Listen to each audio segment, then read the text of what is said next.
మొదలుపెట్టాం. ఈ రోజుకి ఆ అబ్బాయిని ఎవరైతే ఆ అమ్మాయిని కొట్టారో ఆ అబ్బాయిని పట్టుకోవడం కూడా జరిగింది. ఆ అబ్బాయిని ఇప్పుడు ఇంట్రాగేట్ చేస్తున్నారు. ఆ అబ్బాయి కొన్ని విషయాలు ఒప్పుకున్నాడు కూడా ఈ రోజుకి. అయితే నిన్న వైఎస్ఆర్సీపీ పార్టీ వాళ్ళు అదేవిధంగా అక్కడికి పరామర్శించుకెళ్ళిన ఎక్స్ డిప్యూటీ సీఎం ధర్మాన గారు కానీ వీళ్ళందరూ కూడా అక్కడ ఏదో సెక్షువల్ అసాల్ట్ జరిగింది, ఆ అమ్మాయి గ్యాంగ్ రేప్ చేశారు ఆ అమ్మాయిని అని రకరకాలుగా మాట్లాడారు. మేము ఎంక్వైరీ చేయించుకున్నాము, హాస్పిటల్ డాక్టర్స్ని పంపించుకొని ఎగ్జామిన్ చేయించుకుంటే ఎటువంటి సెక్షువల్ అసాల్ట్ జరగలేదు, కేవలం అమ్మాయిని కొట్టడం వల్ల అమ్మాయి స్పృహతపై పడిపోయిందని చాలా క్లియర్గా చెప్పారు. నేనేమంటానంటే మీరేమైనా ఎంక్వైరీ చేస్తున్నారా? మీరేమైనా డాక్టర్సా? అసలు రేప్ జరగకుండానే రేప్ జరిగిందని, గ్యాంగ్ రేప్ జరిగిందని, కామాంధులని నోటికొచ్చినట్టు ట్విట్టర్లోని పెట్టేసుకొని ఎందుకు ఇంత రాంగ్ ఇన్ఫర్మేషన్ మీరు స్ప్రెడ్ చేయాల్సిన అవసరమే వచ్చింది? కనీసం హ్యుమానిటీ యాంగిల్ కూడా ఆలోచించుకోలేకపోతున్నారా?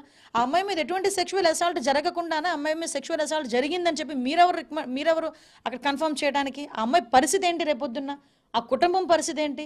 వాళ్ళ తండ్రి కూడా ఈరోజు కంప్లైంట్ ఇచ్చిన దాని మీద 307, 324 పెట్టుకుని మేము ఎంక్వైరీ చేసుకుంటున్నాం.